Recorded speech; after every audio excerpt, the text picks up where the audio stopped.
You like it? I'm telling you, to be on your promo. Awesome. Welcome. So first, why do you suppose you have had the successes that you have had? You came from fairly humble upbringing. Yeah, my dad was a taxi cab driver. We just didn't have any money. I think the main key word is relentless. Morning, noon, and night, I'm texting, I'm calling, I'm emailing, I'm meeting, I'm driving, I'm flying every single day, and math and time compounds. I'm just doing this over and over and over and over for 25 years in a row. I'm going to beat you, right? I'm not saying I'm doing anything fancier. I'm just doing phone calls, texts, emails, and meetings over and over and over and over and over every day of the week, all of them. So on that, I get text messages from you out of the blue. And, I like to think that I'm special. I know that I'm not in that way, at least. I think you're special. Yeah, I appreciate it. I know you would say that. That's just not true. What I mean by that is you make everybody feel special. And you're really good at letting people know you're thinking about them. 2 days ago, got a message from you that said, hey, I was having dinner with somebody. Your name came up. You two should connect. And you instantly connected us. And I go through my phone and there's 50 of those from you. I want to ask, how do you get to people? Magic Johnson was at one of the events that I was at for you, and he was one of the main keynote speakers. How do you book somebody like a Magic Johnson, or how do you find somebody like a Floyd Mayweather or a Mike Tyson or any of the people, Mark Wahlberg, that you have had at your events? How do you get through to them first? And then secondly, what does it cost to get them to speak at your events? So there's different versions. One is you can't buy cool. And so a lot of times the celebrities, the athletes, the business people, they want to be around other celebrities, athletes, or business people. Or they want to be at an event that they can't get into, or they want to be at something that's unique. And so the can't buy cool method is I will throw charity events. I will throw business events. I will throw masterminds. I'll rent Marshall Sylver's Palace in Las Vegas. I think I did every summer for half a decade, Yep. right? I will take venues or locations or interesting things and make that my carrot. And then I'll try to get one or two main characters that I'm paying to be there, because then everyone else around them wants to be there. Example, I will pay Floyd Mayweather and Magic Johnson, right? That could be $150,000, $250,000, depending on the situation. What did you pay for Floyd Mayweather? I give him $100,000 in a bag of cash. $100,000 and a bag of cash, or $100,000 in a bag? In a bag. Good. Because he normally charges $300,000. And so I said, well, you're already in town.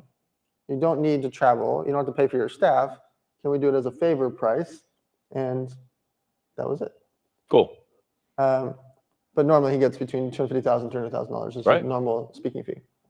Magic Johnson's also at a $250,000 rate. And I typically get him for $100K to $150K. Because again, I also try to book people in the city that they're in. I try to avoid paying for travel for celebrities and athletes, especially if they fly private like Marshall does. It can get quite expensive. And so that'll save me anywhere from $20,000 to $60,000 on average. And if it's round trip, it could be more. And so I try to book celebrities or talent. Like if I'm going to Dallas, I book Mark Cuban and Deion Sanders. If I'm going to Miami, I book Alex Rodriguez and Floyd Mayweather. If I'm going somewhere that the celebrity or athlete lives, it'll reduce my cost and it'll increase my conversion rate that they say yes. Getting someone really rich to want to fly to any other state is expensive. It's hard. It's a big decision. Getting them to drive 17 minutes from their house, make $100,000 and come back, or go there for free where they normally would charge is what I do. So I typically book 8 to 12 speakers for an event, but I only pay 2 of them. And then the other ones want to be there because they want to speak alongside of or attend because of the 2 main characters. When you book Floyd Mayweather or Magic Johnson, how do you find them? I mean, we know they're celebrities. How do you figure out how to book them? Do you just Google it? So most celebrities have an agency or a management company that you can find online. I don't work with agencies or managers because I call them deal killers. I will go to them and say, hey, I'd like to book Mark Wahlberg. They're like, oh yeah, he's $450,000. Okay, well I got him for $200,000 last time. Yes, but his new rate's $450,000. Because they have to get their piece. Right. And oftentimes you'll go to them and they will not even bring the deal to the, even if you say a reasonable offer or a good offer, oftentimes they won't even bring it to the celebrity. And so I don't use agencies or managers ever. So how do you bypass them? I call it a professional best friend. I find someone in their circle, husbands, wives, cousins, friends, sisters, brothers, people that are part of their entourage that are close, and I might tip them or commission them, or they just get to have a good favor, a brownie point from that celebrity. Meaning, you're Floyd Mayweather's trainer, boxing trainer, and I say, hey, I'll give you 10 grand if you can get him to perform or attend or be at my event for 100 grand. Even if I didn't give him the 10 grand, he would still want to do it because now he made his boss money. Right. Yeah, especially in a different light, right? That could be the brother, the cousin, the boxing trainer, etc. And so I look for professional best friends. And those are easy to get a hold of because they don't have a big social media following. So it's easy for me to DM them or call them or text them or email them. And I can see who their professional best friend is because Mark Wahlberg is posting all these people. Floyd Mayweather's posting these people. They're traveling with them. You can see who they are. It's really easy to find who their inner circle is. And then I just literally enlist them to help me book that talent. So do you reach out to them even when you don't know them? Hey, I noticed that you are hanging out a lot with Floyd, and I've been wanting to get him at my event. I've been trying to deal with his manager, and they're impossible. I know the word's not getting through. Can we have a conversation about you letting him know that I'm trying to reach him? Yes, except I have everything dialed in advance. Hey, Wednesday, January 8th in Atlanta, I have this event. There'll be 2,500 people there. I have this speaker, this speaker, this speaker. I would love to get Floyd Mayweather there. So I have everything dialed in, so it's not an open-ended discussion. So all they have to do is say yes or no. And I don't remember anyone saying no. I know. Ever. I don't position it that way. I don't position it as a question if they would do it. I'm telling them what they should be doing, why they're doing it, why it's already happening. It's going to happen with or without them. I can book another boxer, another athlete, but I'm making it so simple. Drive 12 minutes, make $100,000. This celebrity will be there. This athlete will be there. Marshall Sylver is going to be there. Pop, pop, pop. And they do it. And by the way, I do the same exact thing for toy drives for charity where there's $0 involved. And I get the same, literally Floyd Mayweather, show up. The same type of characters will show up. Mark Wahlberg will show up. Who I would normally pay $250,000 to will come there for free if I say, here's the venue. Here's what's going to happen. This is for charity. He's going to be there. She's going to be there. I just make everything so clear so they can see my vision on paper. So you said something. How much do you think your charity causes? And I know you do charity out of the goodness of your heart. You do charity because that's your nature. I admit it. I don't do charity. It's just that's not my nature. I care about people. I'm wired differently. I admit it. You're wired, as long as I've known you, you've always done stuff for charity, whether it was feeding homeless, whether it's putting out the backpacks that you put out that have 110 items inside of every single backpack, whether it's the largest toy drive in the world, whether it's the largest pizza party to raise money for whatever cause you're supporting. How much do you think having those charity causes have assisted you in the rest of your business? And how much of your motivation to do those are based on your desire to do good, also though your desire for it to help everything else that you're doing? Yep. When you incorporate charity into your life, into your business, into your household, into your office, it does intrinsically add perception to the people around you and to strangers. They now see you doing feeding the homeless. They now see you dealing with orphans or helping cancer or breast cancer or a situation that's important to you. You helping charity by default will make other people look at you in a different light. People buy from people that they know, like, and trust. Well, someone will know, like, and trust you more if there's a charity component to your life. And by the way, Marshall, you do charity. It's just a different version. So if Marshall just wrote a check for $100,000, that's giving a fish. By teaching people how to fish, that is charity. Because the butterfly effect is intense. If you make someone go from $1 million in revenue to $3 million in revenue, they hire more people, they spend more money in their community, they spend more money with vendors, they pay more to the government. Like, they're spending money there. You're moving money, as you always talk about, in a fashion. When they go from 1 million to 3 million, then they go from 3 million to 6, Yep. 6 million to 12, and it all stemmed from you. And so I look at when I do angel investments or raise money for companies as a form of charity too. Right down the street from here is Everbowl headquarters. It's literally right outside. When I put in 500 grand, I raised them $5 million. I sold 200 franchises. Now the company is doing 55 million revenue. When I found them, they were this big. Well, now they have 900 employees. That's a form of charity to me. So business can also be a form of charity, is teaching people how to fish, providing value, providing services as well. But the point is, the main part of your question is having a charity component to your business, your household, or your office will change people's perception of you. Instantly. Mhm. Yeah, they instantly think you must be a decent human being if you're giving away without any way to get back. And they can tell if you care about the thing, though. Right. They can tell. And you just cutting a check for $1,000, 10 grand, 50 grand, 100 grand is not what I'm talking about. You showing up to the children's hospital, you going to the orphanage, you going to the senior citizen home, you going to the homeless shelter, that will cause emotions. That will cause people to think about you in a different light. I've always said authenticity is the hardest thing to fake. Mhm. Way too early, apparently. My humor is, I'm going to wait till the afternoon before I tell one more joke, that's for sure. You have an event that you do with Ty Lopez, Yep. and it is called the 20 Million Mastermind. Yes. And you have a different mindset than I have. And I didn't, none of this is scripted. I didn't tell Dan any of the things we would talk about. One of the things that you are well known for is giving people massive experiences and letting them sense that lifestyle. We do it at Inner Circle. You know, people come to my palace in Vegas and they're with me for 3 days, and we wine them and dine them and entertain them and, you know, give them an experience like that.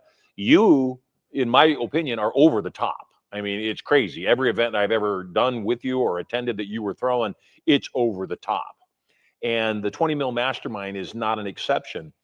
It is 4 days of networking throughout the course of the year, 4 days of events, over 4 events. So they get to choose whatever events they want to attend. It's constant coaching. It's all that. What do you suppose is the reason Ty, because you've been around him pretty much from inception and have been a large reason for his success, buying a lot of his media, directing influencers toward him. What do you think is the reason Ty has been as successful as he's been? And what can this audience take away from that they could use too? So Ty, similar concept is he's been doing the game for many, many years. And sometimes it feels overwhelming to people. Like, oh, when should I have started social media? 12 years ago. Well, yeah, but the second best time is today. When should I have bought real estate? 12 years ago. Yeah, but the second best time is today. And so Ty's been doing it for a long time. I've been doing it for a long time, but you can start it today. Don't make it feel overwhelming because social media is not going anywhere. Facebook will be here in 10, 20 years. Instagram will be here, etc. And so Ty just started the game early, and he did it over and over, and he tried things, and he wasn't scared to fail. And he made a video like you were talking about called Here in My Garage. That's the #1 most watched commercial in corporate American history. More than any car, more than any other company ever. That is wild. 1.6 billion minutes watched. That's wild. Of a commercial. You hear what he just said? And do you guys know what video he's talking about? There's a video with Ty Lopez, Here in My Garage, because it starts that way. Hey, I'm here in my garage, and he's by his Porsche, and he's by, you know, he's got all his books lined up in the back, which not only is how he learns, he's a reader, yes. a massive reader, but it also, again, with that many views, the most viewed commercial of all time, he was onto something before it was something. For sure. What do you think is the changes we've experienced in media? Obviously, the election was won, in my opinion, by Trump going on Joe Rogan. I think that was the straw that broke the camel's back. And the fact that it was so informal, that it was 3 hours of just a conversation, no political agenda, not really just a conversation. Rogan even saying that he wasn't a fan of Trump's and that he hadn't endorsed him. And so what do you think has changed in the media from, say, I don't know, 5 years ago even?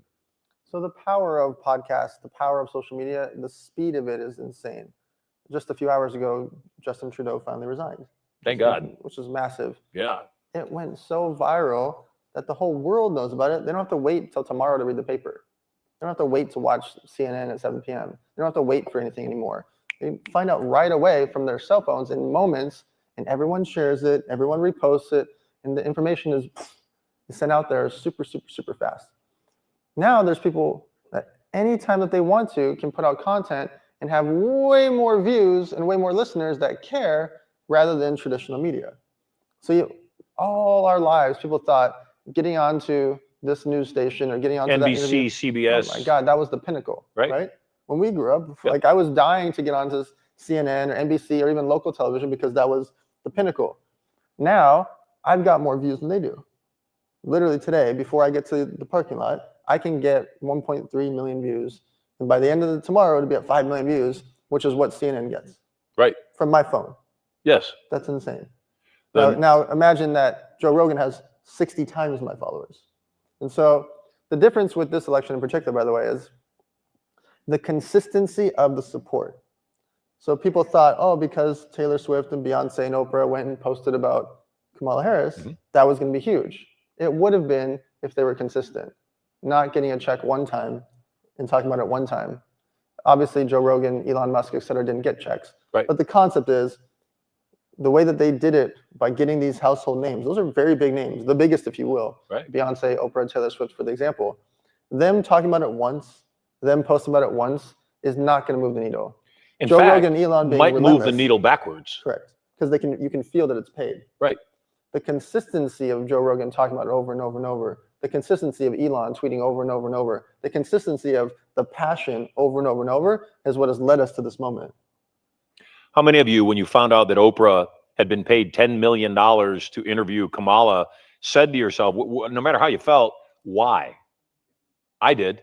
Well, if you believe in this candidate, why would you charge them at all? Of course. If that's what you believe, especially someone like Oprah who doesn't need the money. Right. And for me, it works against you. So it's kind of like when you network with these celebrities, again, you are just meeting Dan. As you get to know him, and I pray this is the beginning of, like I have with him, a lifetime relationship. When you get to know Dan better, everybody knows him. Everybody. There's not a, I'm hard pressed to find anybody that doesn't. And one of the things, if you ask those people that know Dan, what do you think about Dan? Every last one of them will tell you he is one of the kindest people I've ever met. And that's how he comes across, except you're clever like a fox. That you're that guy. I wasn't even convinced. But you are that guy. You're smart, and you're smart enough to know when to play your aces. You're smart enough to know when to put somebody in check. You're smart enough to know when to let the game play out and just let it go. I had on the previous election, I had a bet with a well-known marketer in 2020 about the election. And when the election was stolen, as it was stolen in 2020, I said, I'm not paying the bet. I said, it's like we sat down at a poker table. The dealer took a liking to you. I watched her dealing aces off the bottom. You might not have noticed, but I saw it. That's what was going on. She was cheating on your behalf. I'm not paying you for this bet that was cheated at. And he wasn't happy with it. He went online and had bots attacking me. I would run an ad and he would have his bots all over attacking me. And I knew there were bots, and I told him, your bots are attacking me. And so I contacted Dan and I said, I want to solve this, but I'll be damned if I'm going to pay that bet. I'm not paying it. It's not right. I won't pay it. And I said, Dan, what do you think? He said, I don't know, Marshall, would you be willing to contribute to my charity? I said, I'm willing to give to your charity if that settles the bet. And that's what we came up with. There was a way to win. I paid him the bet. He gave it to the homeless people, which I'm happy to support. The other guy considered the bet paid in full, all done. So it gets back to something I've watched you do again and again and again. And that is the idea that every game is winnable. Sure. You've got to come at it from a different angle, and you've got to keep coming at it from an angle until you get it. And when I met Dan years and years ago, over 20 years ago, he was just getting ready to launch his online casino. Right, can I tell people how we met? Go ahead. So I'm at the Verona Casino with a gentleman named Steve Sear, who wrote a very famous book called Whale Hunt in the Desert. And Steve was like the agent for Michael Jordan, Larry Flynn, etc. The biggest casino host in the world. Montel Williams, etc.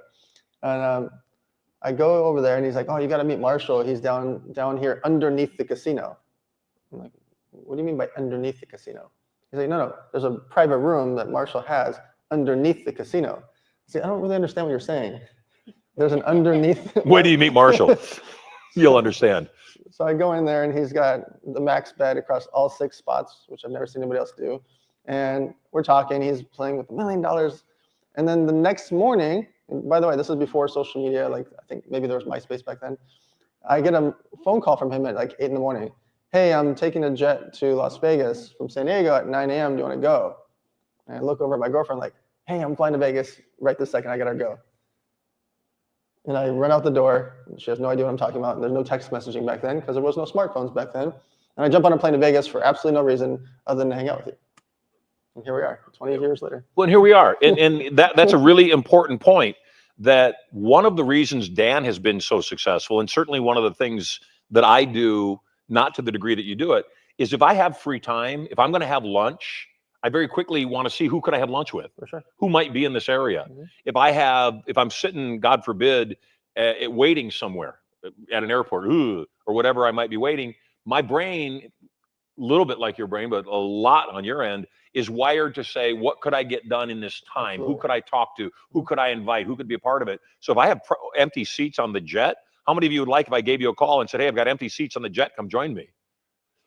It's because of relationship. Yep. So one of the things that you've been excellent at, it's also something that obviously Ty, your partner at the 20 Million Mastermind, has been excellent at, is connecting with people. You way better than him even, but connecting with people and creating not just introductions, creating relationships. What goes through your mind when you meet somebody? If I ask you right now, do you have Magic Johnson's phone number? Of course. Do you have Mark Wahlberg's phone number? Absolutely. Not their agents, right? No. You have their personal phone I don't numbers. know their agents. Pardon? I don't know their agents. You crack me up. How many of you are boggled? Do you have Floyd Mayweather's phone number? I had dinner with his whole team last night at 11 p.m. Man. in LA, and I drove. Anybody getting jealous here at all? I'm jealous. I literally took them to dinner last night randomly, from 9 p.m. to 11 p.m. and I drove back here at 1 in the morning for you. Yes. Thank you. Yeah, thank you for being with us, because that is his work ethic, except that's also his relationships. So Dan and I have been friends for forever. And from the moment we met, what he just described, from the moment we met, he made me feel special. He made me feel like somebody. And then when I started learning about who his friends are, that he had dinner with Floyd Mayweather last night and his Floyd Mayweather's team, that he can pick up the phone, call Magic Johnson or Chris Jenner. Like now, it's like, holy cow. How many of you think that might be useful to hang out with Dan for a little bit? How many think that'd be useful? How many of you would also like to be in his Rolodex, in his phone? Because you want to be.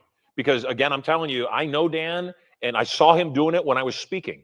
I'm up here and I see him, he's back there on his phone, and he's not all over social media. That's not what he does. I know he's on his phone and he's texting people. I'm at Marshall Sylver's event. You should check it out. Taking a picture. Yeah, you should speak at his stage. Oh, Marshall Sylver's studio money's gorgeous. You should consider this for your next event. That's what he does. No, that's literally what I did. I can show you. I know you did. So right down the street is Kyle Malian, who has an office here, and he throws small events. I was like, hey, this venue is perfect for you, and you're right down the street. He's like, yeah, I'm 3 minutes away. I texted Jeff. I can literally show you right now. I texted Jeff Fenster. I'm like, hey, you're right there. We could throw an event here. I texted John Asraf. Like, I'm just like texting people that live within half an hour from here about I sent him a picture of this place.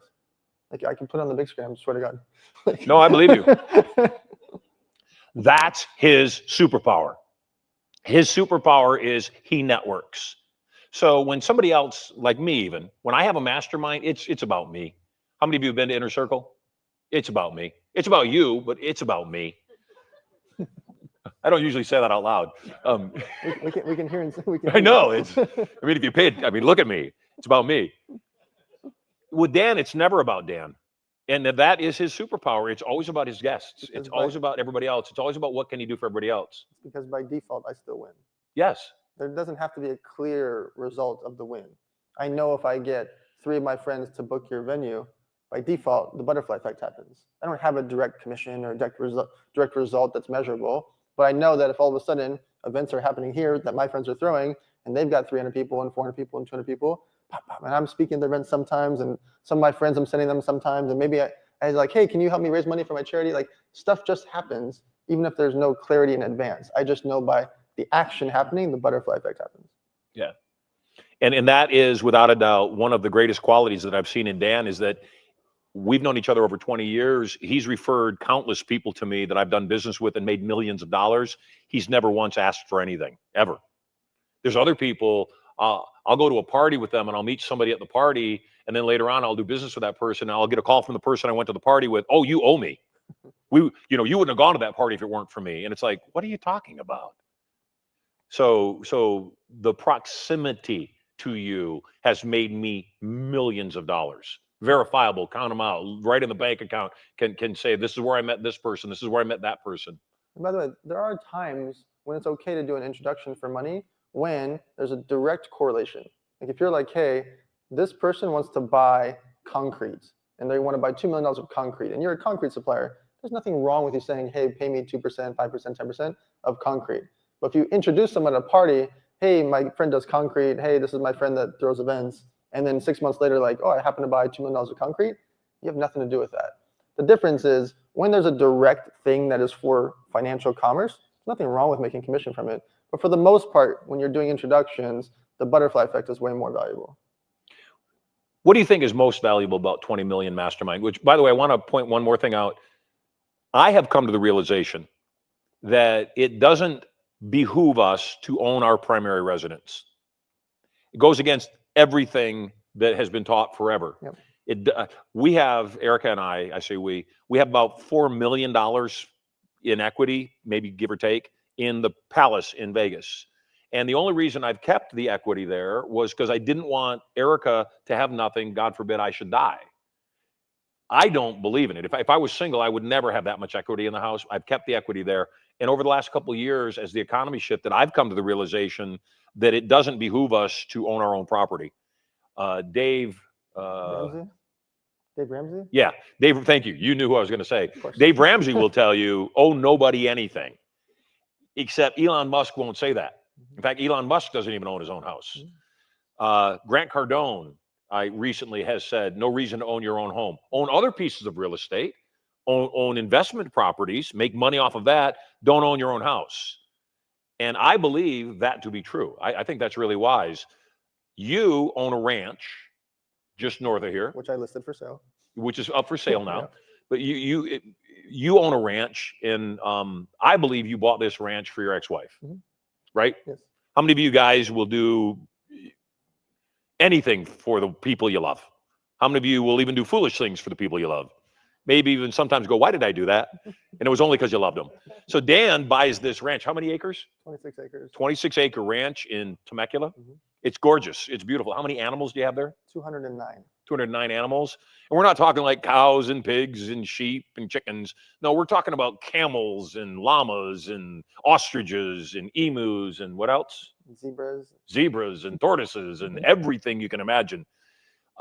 So this place is also set up to be a training ground for SWAT and police and law enforcement. This weekend, yeah. You've got shooting ranges there. You've got obstacle courses there. You've got the zoo there. Yep. It's a remarkable place. And you've held a lot of very high-end networking events there. Ty has a business model that I know he owns a big ranch back in somewhere. Virginia. He also tends to lease very large mansions up in Beverly Hills. Oh, yeah. And now is no exception. How big is the place he's leasing right now? $95 million. $95 million home. How many think a $95 million home is different? It's different. How many of you think hanging out in a $95 million home for a few days might make your brain say, yeah, I want one. Give me one, please. There's also, besides the fact that it's held in these extremely high-end venues, what's the other benefits of being a part of the 20 Mil Mastermind as far as just helping somebody's business grow? Because that's what everybody here wants. When you surround yourself with greatness, you are naturally forced to become a greater version of yourself. When you surround yourself with people that are doing 5 million sales, 25 million sales, 30 million sales, what do you talk about? If you hang out with skaters, you talk about skating. You hang out with people that smoke weed, they talk about smoking weed. If you hang out with someone that's doing 17 million sales, what do you talk about? And so I throw mastermind events for all these years, and I go to yours and attend masterminds because if I surround myself with people that are moving and shaking, what happens? We're having conversations differently. We're talking about accounting and taxes and strategies and how to save 3% on this and how to make more here. And wait, who do you use for your paid media? Wait, who do you use to help you get on podcasts? Who's your PR agent? Like, that's the conversations, not, hey, do you want to have another vodka soda? Like, I surround myself, and I'm going to mastermind right now. The second I leave here, I'm going to be at Tony Robbins and Dean Graziosi's mastermind in 4 hours with Michael Phelps. What's going to happen? I'm surrounding myself with those type of characters, right? And then tomorrow I fly to Atlanta, same thing. There'll be 3,000 people at our event, and David Goggins and all these people will be there. Every day of this week, I will be in a different city. I fly from Atlanta for my own 3,000 person event to Nashville, Tennessee the next morning to a 200-person event of all media agency owners. Every day of my life, I'm trying to be in rooms with people. I'm literally forcing myself to be in masterminds. I'm going to be in 4 cities the next 4 days to be in my masterminds and other people's masterminds. I called you the GOAT of networking. What do you think is your superpower? My cell phone. Yep. Every time someone asks me, what is your superpower? I always say this. Because with this cell phone, I can get a dinner reservation or by the restaurant. Like I can get into the hardest restaurant by texting the host or a friend or VIP host, whatever it is, so that Marshall and I can go to dinner tonight at 7 p.m. I can get into the hardest restaurant. That's a connection. But also, Marshall and I could put in 300 grand each and buy the restaurant and get 4 of our friends to pitch in a couple $100 grand each, and boom, $1.5 million raised and a few text messages. My phone is my superpower.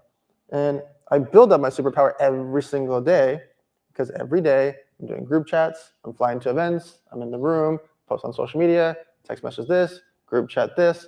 Marshall and that guy go off and do deals together. They think about me 2 years from now. Hey, can you come speak at our event? Sure. Pop, pop, pop, pop. Every single day. Do you stress?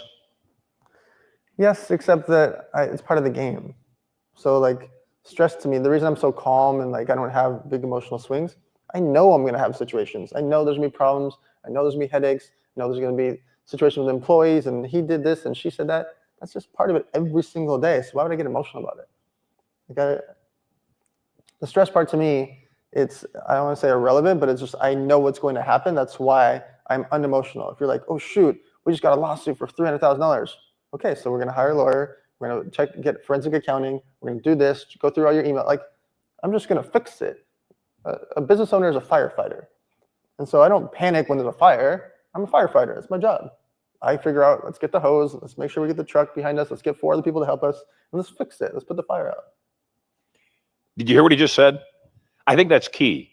I think that many people that don't succeed because they think it's too hard.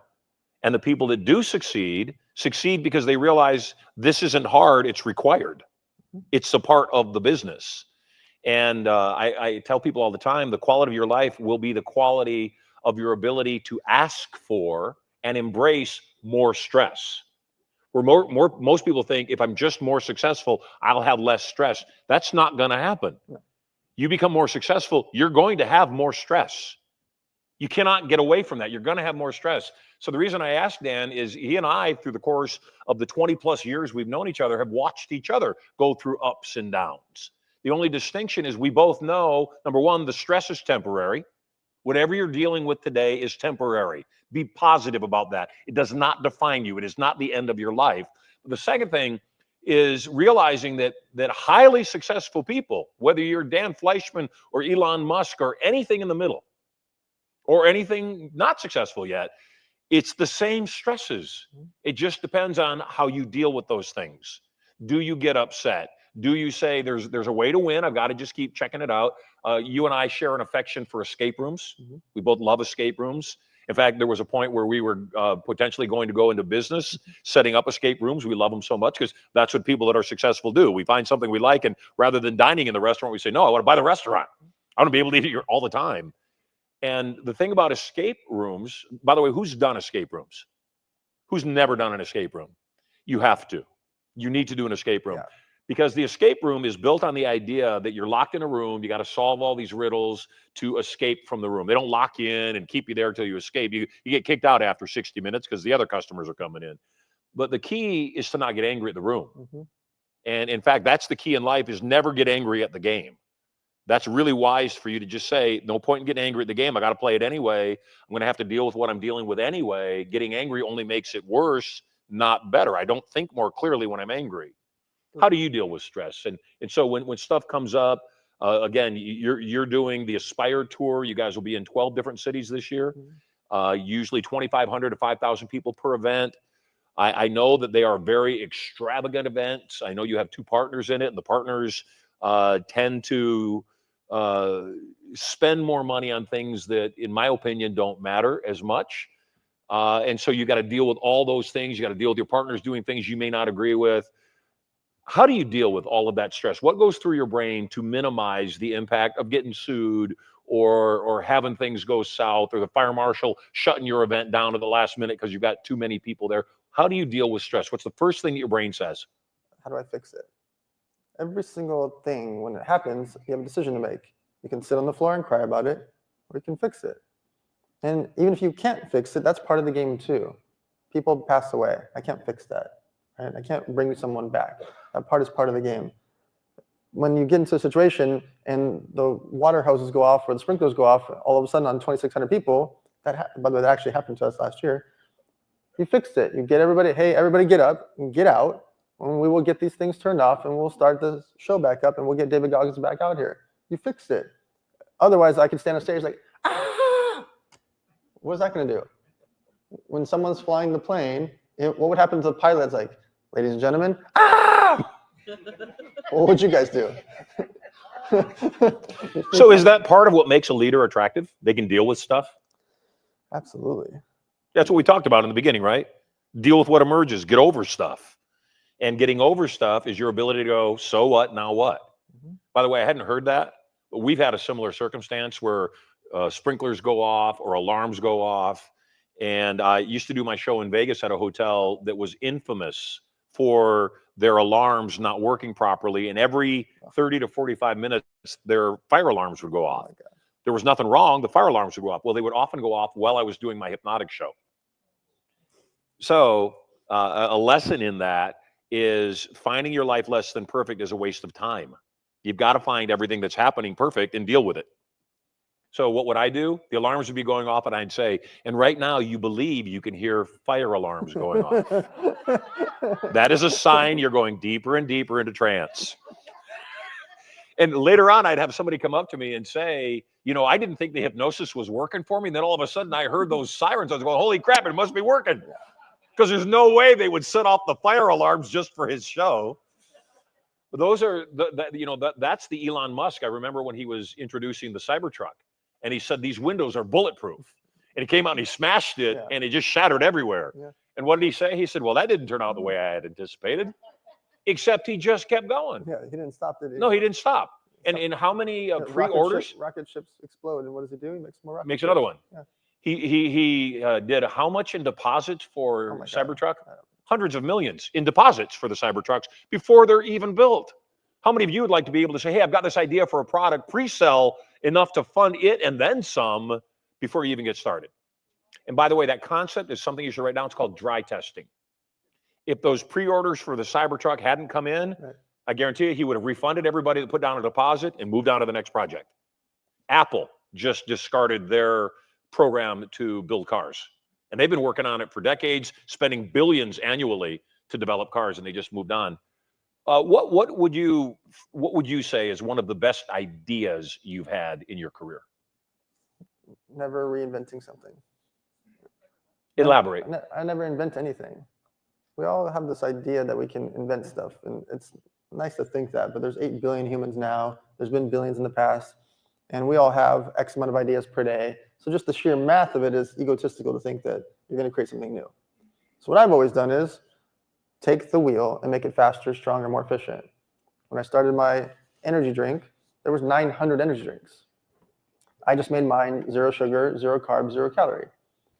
Red Bull and Rockstar and Monster were all black and silver cans. I made bright yellow, bright red, bright green, bright silver. They were $2.99. I made it $1.99. They were 8.4 ounces. I made 16 ounces and 8.4 ounces and a small energy shot. And all I did was fix the energy drink market and make it better tasting. That was it. And I won Flavor of the Year out of 900 drinks. Those are the cover of every magazine because I did the most basic thing.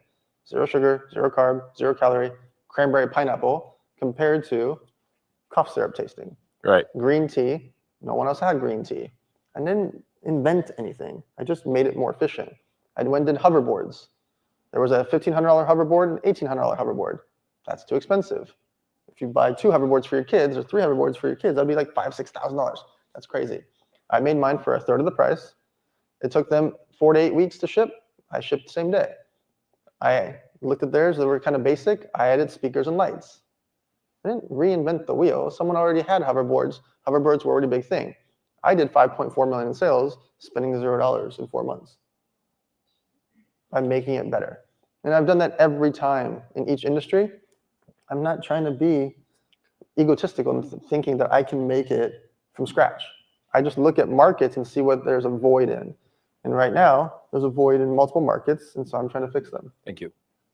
So I guess the lesson is renovate rather than innovate. Mm-hmm. Don't invent it, renovate it. Yes. Like Elon Musk did with Tesla. A lot of people don't know that Elon Musk didn't found Tesla. Yeah. He bought the company. Mm-hmm. Kind of like Ray Kroc in McDonald's. He didn't invent McDonald's, he renovated it. What's been your biggest, so obviously you got into online gaming, online casinos, after some casinos had been highly successful. One of the things I tell people is that it's not if you get attacked, it's when you get attacked. You're going to get attacked. Every last one of you. In fact, you should know that some of you have a subconscious fear of being attacked, and that's what's stopping you from being successful. It's the couple that comes to me and says, we don't want to get married. We come from broken homes. We're afraid we'll have a divorce. And my response to them is, you'll never have a divorce because you're never going to get married. Getting married opens up the opportunity for you to be divorced. Launching a business opens up the opportunity for you to fail. So if you don't like failure or divorce or heartbreak, don't do anything because you're going to have it. When people come to you and you have an event called Elevator Nights that you've been doing for a long time, how much money have you raised for other companies? In the last 2.5 years alone, 56 million. 56 million.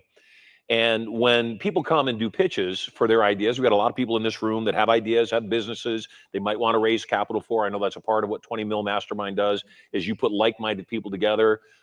When I've attended your masterminds in the past, I have been boggled by the quality of people there. And it's a very different kind of mastermind, whereas a lot of masterminds are emphasis on content. Mine is certainly emphasis on content, working businesses, getting people aligned. My opinion, and I may be wrong, is your events, the value, without a doubt, to me at least, was the network, was the quality of the people in that room. What do you suppose is the reason that you guys are attracting so many high net worth individuals, not people seeking to be high net worth, they're high net worth individuals? What do you think makes that happen for you guys where it doesn't happen? I've never seen it in any other mastermind in that way. We're creating experiences and we're showcasing to the world what our past events look like so they know what the future events will look like. So if you see that I've thrown an event and it's got Mark Wahlberg, Kris Jenner, Magic Johnson, well, you could assume that the next one will have similar types of characters there. When you see the event where I rent out the Dallas Cowboys Stadium or the Staples Center or the Miami Heat Arena 2 weeks ago, you could assume that that would happen at this, right? And so I make it very visual of what I've done, and I do the same thing in sales. I make it very visual of what I've done or what we're doing, and then people in their own minds can assume that's what's going to be similar in the future. And by showcasing the more experienced version, the more experienced format, it attracts really interesting characters. That's what we get so many, I mean, I can go on and on and on about the names of the people that come to these type of events that just want to attend. The founder of Marvel Studios sold for $4 billion. He sits front row for 3 days, watching, listening. Like, he doesn't need money, right? They want to surround themselves and learn from other characters, because if you've got 1 million, 10 million, 100 million, the math is the math. If you can save 3% of your taxes, or you can make 4% more in sales, or you can be this much more efficient, it changes your life forever. And what we do is what's called forced interactions. Oh, Marshall likes to invest into this type of category. Oh, you're in the real estate game? Oh, Marshall likes real estate. You guys should meet. Hey, Marshall, this guy does $80 million in Airbnbs. Marshall, but we know what everybody does in the profiles, and so we'll group chat them or introduce them in person. Oh, this person's in the medical space. He loves to teach everything about stem cells. Oh, Marshall is getting obsessed with stem cells. You guys should talk. And that's true, by the way. I have someone to introduce you to. Good. Like, we do forced interactions because when we hear what they're saying or we see what they write into their profile, and we know they're interested in stem cells, they're interested in real estate investing, and then we start doing introductions. One relationship of one attendee from 100 Mil Mastermind, when the dust settles, will have made me hundreds of thousands of dollars. And my belief, as the relationship continues, will make us both millions and millions and millions of dollars. And that's just one relationship. Other ones have also made me a massive amount of money. Is it fair for me to say this? And again, we didn't rehearse this, so I may be putting you in an awkward position. And if so, I make no apologies, because it's the truth. Would you say that your mastermind is indeed, the value of it is more the network than anything else? Yeah, it's not close. Yeah, and that's what I would say too. You have great speakers. You have great speakers, and there's great content, except for me, that was the thing about the mastermind, is there were a lot of people there that I knew were making tens of millions, hundreds of millions of dollars. They didn't need the money. They weren't there for just the money. They were definitely there for the relationship. And that's what I experienced. Like I said, do we have anybody that came here via Freedom? Anybody in there? Jason, you're here via Freedom. So my relationship with the owner of Freedom, with Tommy Mello, with the owner of Freedom 2024, Tommy's a part of one of your masterminds. Yeah, the 100 million mastermind. Yeah, part of the 100 million mastermind. And he's doing $220 million. So I never would have met Tommy. He's in a completely different field, nothing related to what I do. Yet that relationship early on started just getting some momentum, and now has made me hundreds of thousands of dollars. And like I said, will make both of us millions of bucks. The thing about a guy like that that's doing 220 million revenue, if he learns just a little bit, if he learns one thing throughout the whole year of a mastermind, what happens when you go from 220 to 260 to 320? Right. And when I say these big numbers, it's the same thing applies if you're doing 1 million, 3 million, 8 million. Remember, math and time compounds. And so the little tips and tricks and things that you learn from the people in the rooms of these masterminds is literally life-changing. Not theoretically, it's literal, like it actually. What do you think is the best possible question I could ask you that your answer would help everybody in this room that's seeking to make this their first million or their best millions year? How to build a personal brand. Hey, Dan, how do I build a personal brand? Omnipresence. Omnipresence is where you show up everywhere. You show up on podcasts, you show up on interviews, you go live on social media. You can have 400 followers on each platform. That's perfectly fine, because 400 becomes 500, 500 becomes 1,000, 1,000 becomes 2,000. But popping up everywhere and building omnipresence and being on the news when you can, and being on podcasts and being in interviews, going to events, doing collab posts with your friends, going to conventions and trade shows, like you making content in the space that you're in or in the hobby that you like. You like racquetball or chess or poker or golf, making video content because you have the nicest camera in the world with you. Costs you nothing. Facebook, Instagram, LinkedIn, Twitter, TikTok are free. You have no excuse not to build a personal brand, by the way. And you have a personal brand whether you like it or not. It's just your choice to decide, are you going to tell your story or let them gossip about you? You can showcase to the world that you like pickleball and racquetball. You can showcase that you do real estate investing or that you own dry cleaners. You can showcase to the world the things that you want to showcase to them, and that will lead to deals, investors, partnerships, investments, friends. Lots of things come from personal brand, but you have to build your personal brand. It's not a choice. And the things that I'm saying that for is it's not just about you. You might be retired. You're like, I own 36 units. I don't care. I don't really work. Well, what about when your granddaughter wants to raise money to sell Girl Scout cookies? Or your mom is, God forbid, something's happened and she needs to raise money or awareness for Alzheimer's.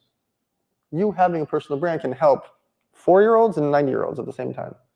And so you have to nowadays, especially when it's free and easy, when you're carrying around this beautiful camera, all the platforms are free, you have to create content. So kind of like you here. You sat at the back of the room. I saw you come in a little bit early, and you were taking photos and video. And like I said, I knew what you were doing because I know you.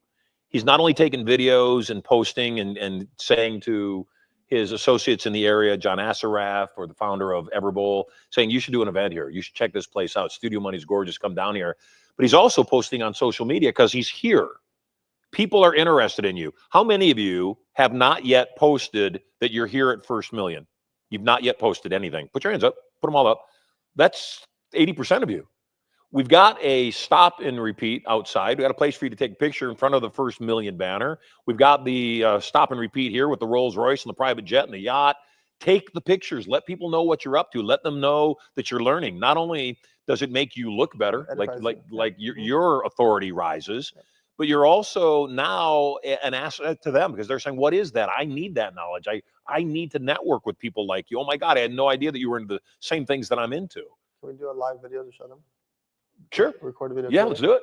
Can someone back there film a video on my phone?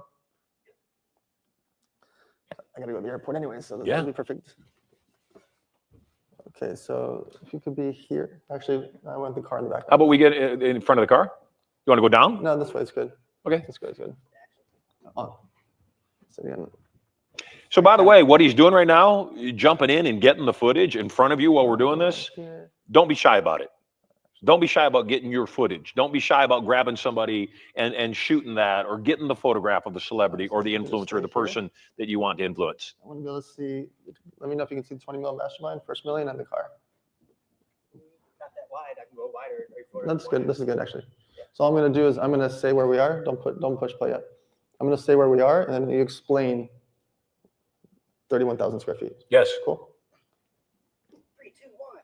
All right, guys. I'm here with Marshall Sylver inside of Studio Money. This place is 31,000 square feet. We're here at his live event right now. I want him to explain why the heck did he build this humongous, amazing place to have live events and live streams. Tell him. Thank you, Dan. You are your mind. The more you focus on controlling your mind, training your mind, and strengthening your mind, the more money you will make. At Studio Money, we are totally committed to entertaining, educating, and empowering people in every area of their lives, their relationships, their wealth, their emotional, mental, physical, and even spiritual well-being to go for more. If you are an event holder, if you're an event planner or somebody that's doing seminars or live events, we'd like to give you the Studio Money venue totally free. All you got to do, just like Dan Fleyshman, reach out to me, let us know that you're interested, and we look to see you at a powerful event in the very near future. Awesome, just like that. Make Dan feel good. So one last question, and I know you got to get out of here to catch your plane. Dan literally carved an hour of his time out to be here. What do you think is the best way for people to engage influencers or people that have a massive following and get those influencers to promote their brand if they have a product, promote their, offer if they're in an MLM, or, be on the forefront of their minds if they're doing real estate investing? It has to be something for them. Either they're getting a gift, you're paying them, or it's something that they care about. Someone cares about your niche or cares about your product or service, they will post about it because they want to. If you pay them, they will post about it because you're paying them. If you're giving them something of value, it can't be a $20 tchotchke, right? If it is 20 bucks, then you have to give them multiple of that for themselves or their friends, etc. Give them something of value, 100 bucks or more, people will want to post about it. But getting a hold of influencers is easier than ever. Now, I'm not saying to go after someone with 1 million followers, 5 million followers. It's hard for them to see your direct message. But you'll actually get higher engagement and a ton of engagement with people that have 26,000 followers, 84,000 followers, 10,000 followers, etc. And I'd rather you go get 5, 10, 20 influencers than one big one. One big one, you don't know, it's a hit or miss, what might happen. Getting 12 influencers that have 20, 50,000 followers each can have really good conversions. You DM them, you email them, you comment on their posts, and you make your words very clear-cut, not a long speech. One paragraph. Hey, I just have this new clothing line. I'm making graysweaters.com. I'm going to send you one of my gray sweaters. They retail for 200 bucks, blah, blah, blah, blah. What size are you? Or what is your address? That's the whole thing. And now it starts the dialogue with them, and you're just sending them a nice gray sweater, and you're going to send them a medium or a large or extra large, and they might say, oh, I have my brother or cousin or friend that might like it, and now you're interacting with them, and you're building a relationship, and they will likely post it. Your hard cost on gray sweater is probably 20 bucks or 10 bucks. So it looks like you're paying them 100 bucks or 200 bucks, and your actual hard cost on the product is much less.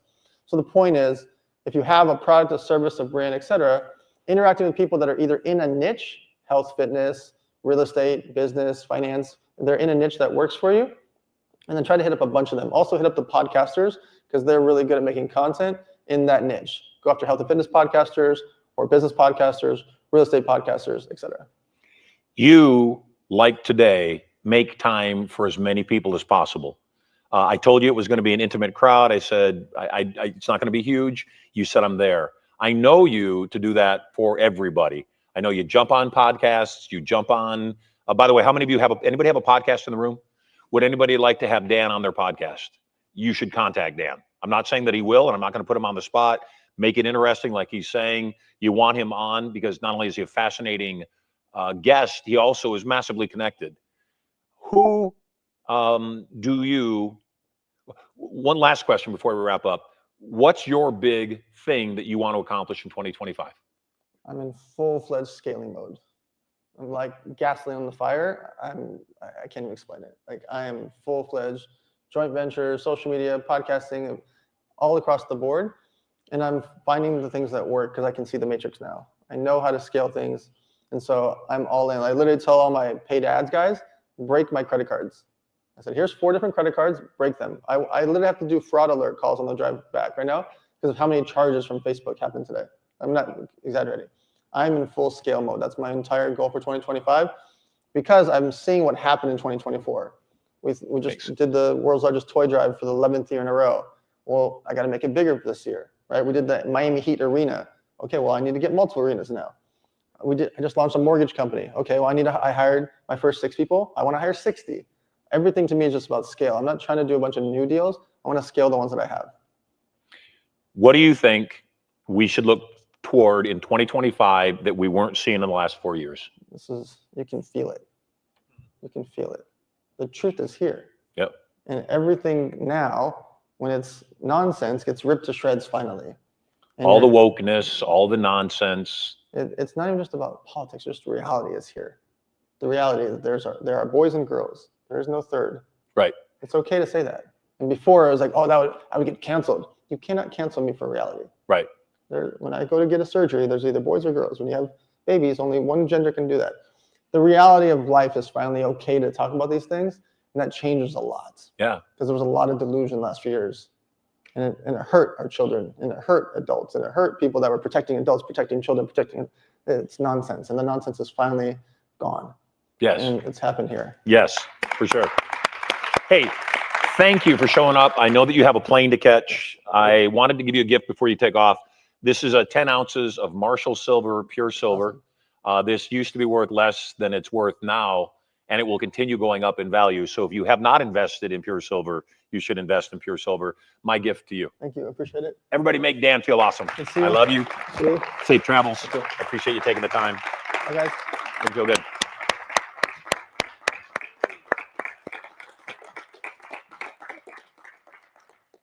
I could literally pick Dan's brain forever. He is not only just a storehouse of massive knowledge, he's just very real and he's very honest. He's connected to everybody. How many of you would love to be able to connect at a deeper level with Dan? How many of you would love to be able to ask him endless questions and have him as another one of your consultants? Put him way high, say, oh yeah. I would have it for you. Dan is excellent at doing what he does, and that is networking with people. And like I said, he's introduced me to a number of people that have instantly profited me, including Tommy Mello and a bunch of other people, not only from the 100 million mastermind, but from other groups that I'm a part of. Dan has an event coming up, and his forte is networking. My forte is selling to the people that he networked with. How many of you understand what I just said? And so part of what I do is I help to set up their processes. So like the events that he's doing, I help them create the structure of here's how you make offers, here's how you make sales, here's how you go through the process. Who here realizes that I'm going to offer up things for sale during these days with you?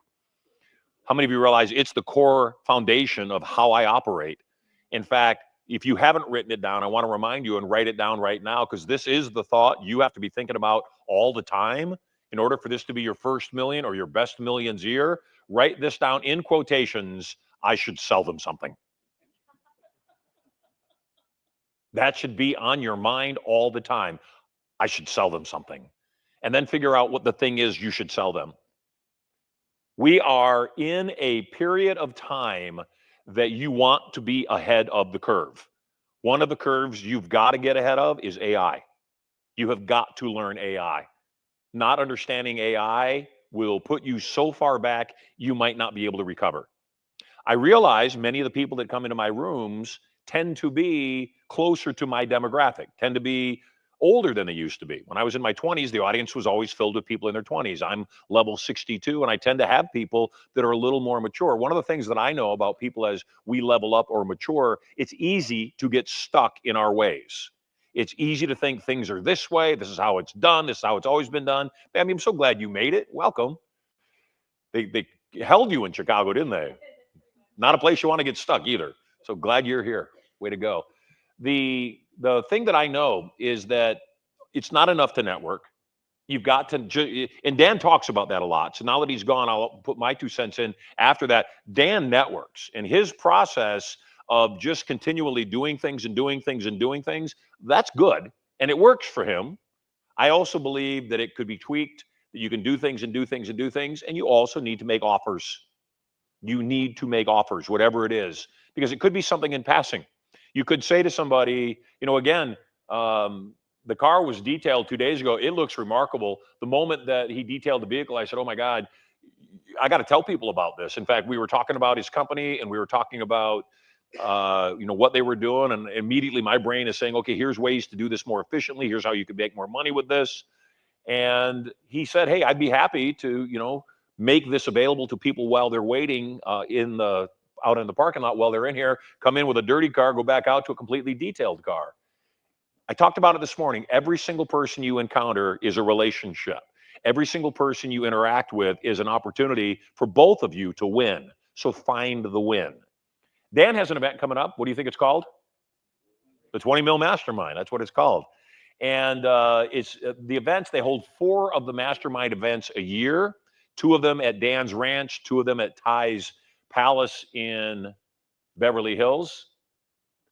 The event it does 4 things. Your network is your net worth. At the event, he has 8, 9-figure people that are a part of the Mastermind. It is a community. That's the thing about Dan, is he's huge on community. It'll help you elevate your business. Here are the 4 elements of what's included in the membership. Like I said, you can write this down. We're not going to offer it up for sale because you have to be approved, and I'll talk about that in a moment. There are 4 Mastermind events every year. Your membership allows you to attend 2 of the 4. So even if the dates don't work out, you can either attend 2 events either at Ty's place or at Dan's place. They have bi-weekly group coaching calls as a part of this package. They have an elite network of people that you can come in contact with. The list alone is worth the investment in the program, and it's a program that will grow with you. That's Ty's Mansion in Beverly Hills. That's Dan's Ranch out in Temecula. Why would you join his mastermind? It's different than Inner Circle. It's definitely, and that's why I wanted to point it out while he was here, without a doubt, the purpose of Dan's mastermind is to network. It's to have, if you want to get a hold of Magic Johnson, have somebody that you can create a relationship with that, by the way, can you make a call to Magic Johnson on my behalf?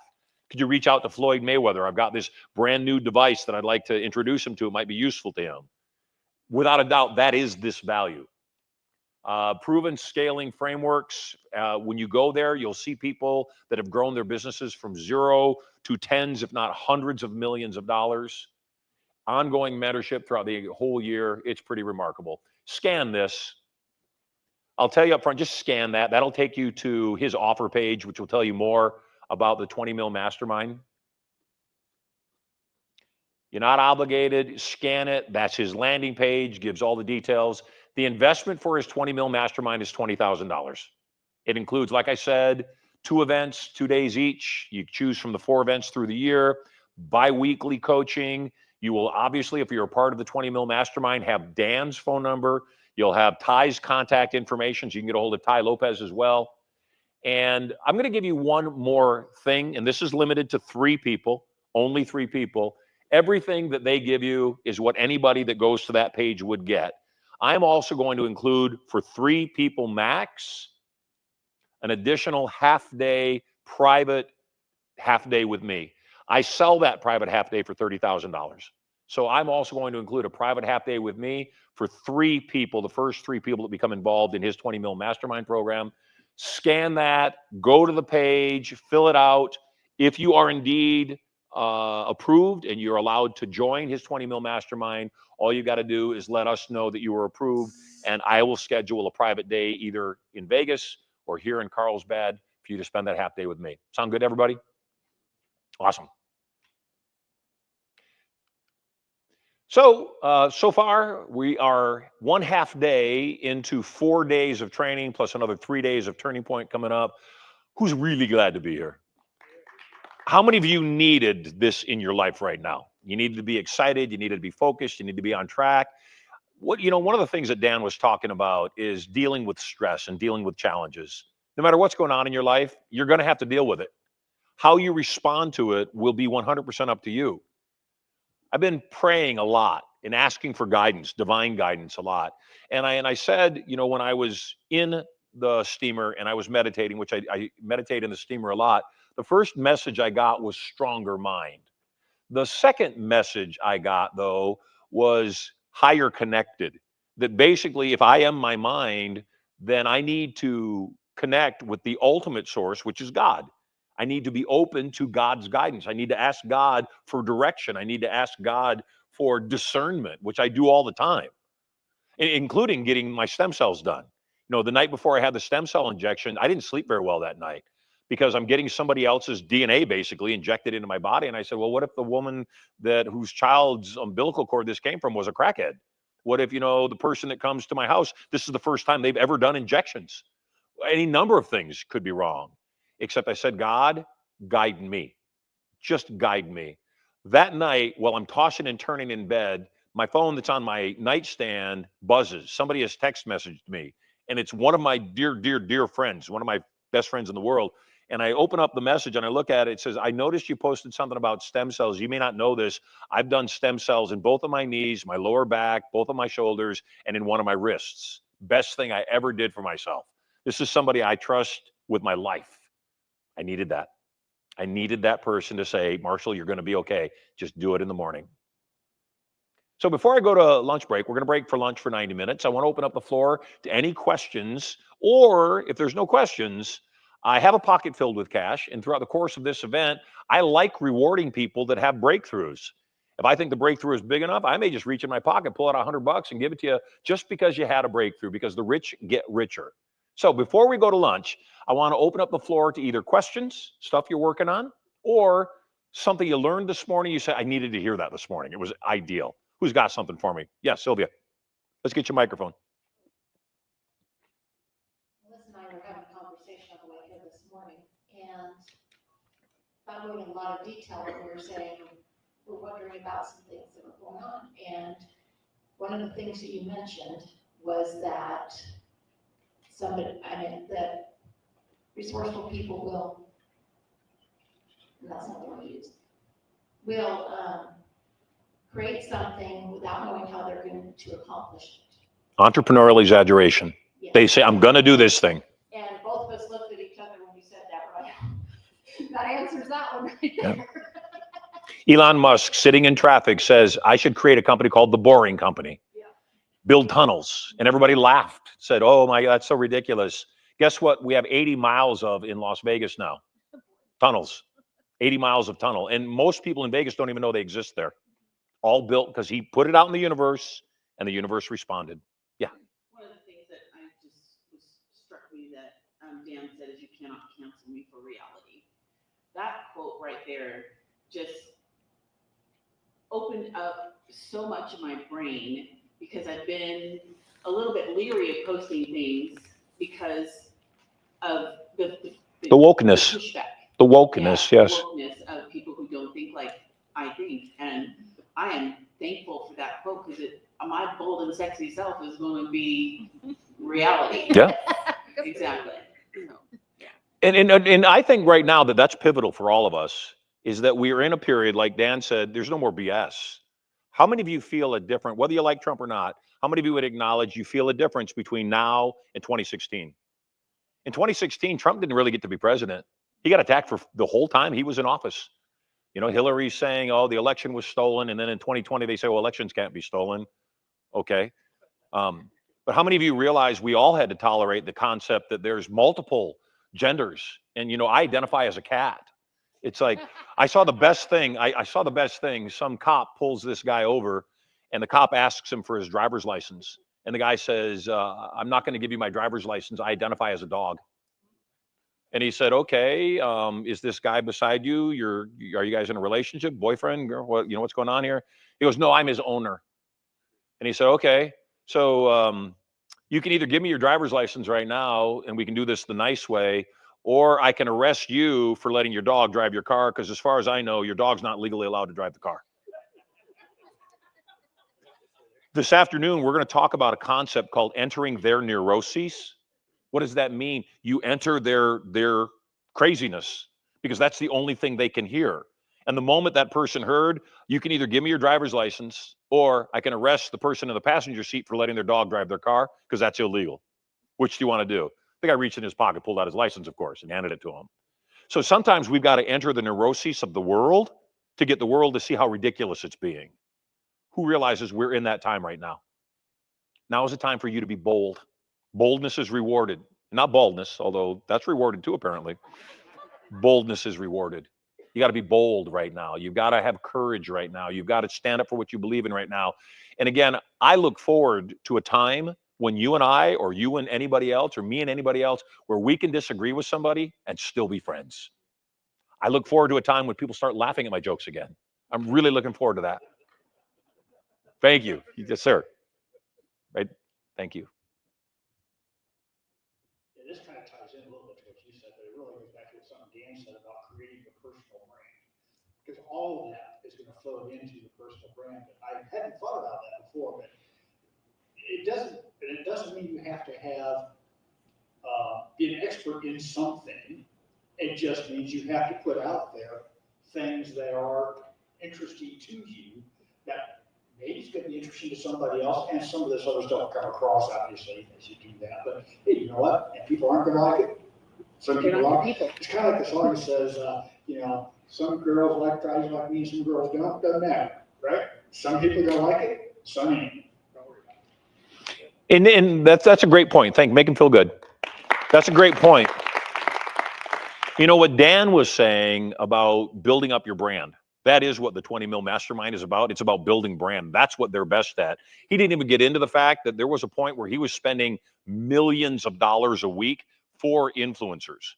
He's the person that was managing all the Kardashian accounts. So if you wanted Kim Kardashian to tweet about you, he was the person you would contact, and he would broker the deal so that Kim would mention you and your accounts would blow up. Not just Kim Kardashian, all the top influencers. Dan's the guy.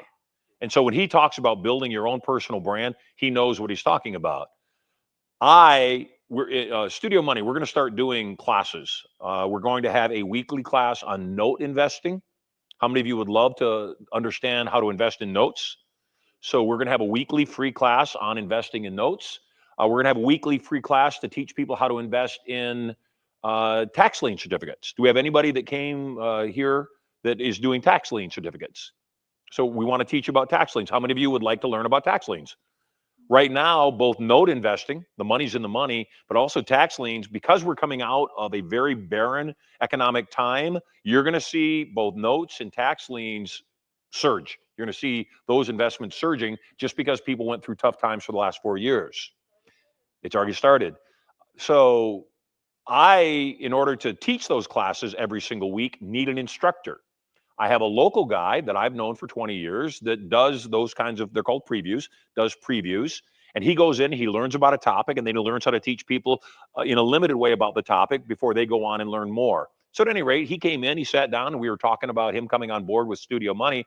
I said, what are you doing? He said, I'm repping this line of stem cell therapy. And I said, really? I said, I want to know more. He started telling me about it. I said, have you done it? He said, no, but I need to. Well, I know my buddy's a runner. And I know he has been a hardcore runner. And I know every single hardcore runner, their knees are going to give out. Their cartilage is going to wear away. You're going to need either surgery or some kind of treatment. You're going to need it. I said, how are your knees? He said, I need the treatment. I said, I tell you what, if you do the stem cell treatment and tell me you got a good response, I'll do it. And then you can use my testimonial if you want to. And he said, okay. So he went and got his knees done. 2 days later, he said, Marshall, I am going on my first run in 2 years. I have not been able to run at all. I'm going for my first run in 2 years. A week later, he called me up. He said, my knees, I don't remember my knees feeling this good. Enough for me. Signed him up right then. I'm still apprehensive. So what do? I go on social media. And if you saw me on social media, I asked the question, who here has done stem cell therapy? What body part did you treat? What were your results? And if you look, I got 100 responses. 80% of them were people that have done it and gotten great results. 20% were people that had not yet done it. And maybe 5% were people who had done it and they hadn't gotten bad results. They just hadn't gotten any result. Good enough for me. It's going to happen with anything. Except somebody made a comment inside of those comments and they said, what? Do you remember the comment? I see prospects in the chat. Jordan said that, yes. I see, because he knows me. I see prospects in the chat. Yeah. I've got 2 posts that I made about my stem cell, and then I also posted a picture of them doing the injection. I've got 2 posts that have over 150 comments, and over 100 of them are individuals saying, tell us your result. Tell us what happens on the other side. So there are people that are in similar circumstances as you that want to hand up. They want a lift out. And so your story will encourage them. What's going on in your life will matter to them. So Dan, smart enough, we're in the middle of an interview in front of a group of people, smart enough to jump up and get the content that he needs to further his brand. That is the lesson you should take from Dan. Never stop doing content. Who knows who Ty Lopez is? Anybody know who does not know who Ty Lopez is? So on your lunch break, I'm going to tell you, Google Ty Lopez. Yeah, follow Dan, Google Ty Lopez. The fact that Ty's commercial, hey, I'm here in my garage. When you see the video, you'll get, that's how it starts. You'll get it. I didn't know that. The most viewed commercial in history. It makes sense to me. Makes absolute sense to me. When you see Ty, I don't think Ty is a particularly good speaker. In fact, I think he rambles on. What do I know? He's got massive amount of following, has generated billions of dollars worth of revenue. So you can be sure I'm going to be at the 20 mil mastermind. So anybody else before we go to lunch? Yes, stand up. Yes, hello everybody. I am so glad to be Tell here. everybody your name. Yes, my name is Pamela True. Nice to meet you. And I'm so glad and so happy to be here, starting 2025 with power, bold, with all of you, because it is going to be amazing and one of our greatest year. I believe it and I feel it that way. Pamela, what do you do? I'm a journalist. I'm actually right now I'm writing my first book. What kind of stuff do you write? About self-improvement. Lovely. Yes. I love it. Who do you write for? For audiences that are looking, that they know their life is meant for more. So the ways that I've been through on my personal life, my path, that I have overcome situations. Also, I think that, for some reason, we go through situations in order to be a light for others and inspire others. So I think that's part of what I want to inspire others and part of my legacy, I think. This is very interesting. I mean, this is very exciting. And I want to say, Marshall, that when you started to talk about charisma, and all these parts that are so important, and I never heard anyone describe it that way. And when you talk about sexual energy and sexual power, and I have to say, right there, I started to turn on myself because I was like, oh my God, but It's a curse. that makes sense. That makes so much sense because our sexual energy is our most powerful energy. It's the energy of creation. And also when you talk about authenticity, it's the hardest thing to fake. And when you're authentic, you flow and you feel you are in the right place in the right moment, saying the right thing, doing the right thing. And it's stepping into your power and being with yourself in your true essence. So I'm very excited to be here. Thank you very much. You're very welcome. Make her feel good. Did you want to, were you going to introduce your friends? I saw that's what you were doing. Yes. I would love to introduce everybody, my friends. This is Adriana and her husband, Ivan. Yes, they're from Florida. They're amazing people, and I'm so glad they're here. Really glad they're here. Introduce them to you. I told them, you gotta come, and they made it. They actually were at the airport since yesterday afternoon, and they haven't slept. They spent all the time at the airport, and they finally made it. So, yes, awesome. Good stuff. Yeah, I tip my hat to all of you that had to battle to get here. Way to go. There's a lot of people that battled and gave up the battle. You did not. Way to go. We're about to break for lunch. We will break for 90 minutes. I know we're a couple of minutes early, so you'll get a couple of extra minutes. We're back in session 2 o'clock sharp this afternoon when you come back. We are going to talk about harnessing both AI and also harnessing virtual assistants, people in other countries to do the work for you here, to things that will massively free up your time and majorly leverage your ability to produce. So about 90 minutes, back in session at 2 o'clock. Enjoy yourself, and I'll see you after lunch. Thank you. Hey there, moguls. It's me, Marshall Sylver, your personal millionaire maker. Getting very excited about my brand new show coming up 2 hours a day, 5 days a week. I'm going to broadcast live to you. I'm going to give you content, information, emotional, mental, physical, and even spiritual power. I'll also invite some of my cool multi-millionaire and billionaire friends onto the show to give you more direction, more advice for having it all. all the knowledge to get everything you want, and so much more. All you got to do is log in to the show to get information coming to you live from the bunker right here at Studio Money. So stay tuned.